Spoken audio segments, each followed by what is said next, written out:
It was the first, and as far as I know, it's still the only recorded coup of an elected government in our country. They went in there with their guns and they just drove out the elected officials, the duly elected officials.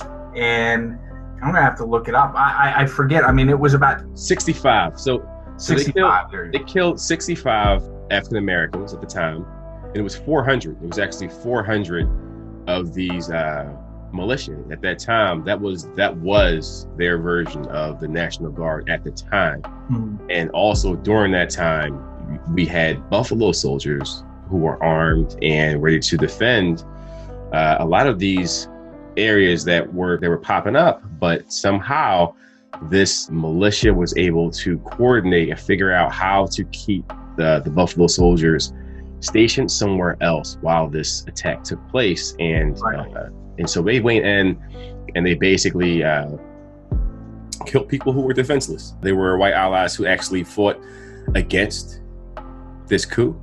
Mm-hmm. And they weren't successful. The summer of 1898 was the year that the Spanish-American War was fought. And these white militiamen were called up into federal service to serve in the Spanish-American War. But the coup leaders made sure that by the day of the coup, they were back in Wilmington and ready to be unleashed on the black population. Now, on the day of the coup, they were still in federal service. They wouldn't be mustered out for probably another 8 or 10 days. And that meant that federal soldiers murdered American citizens in cold blood and got away with it. Now, black soldiers also served in the Spanish-American War in segregated units, and they too were, the units from Wilmington were called up to serve in the war.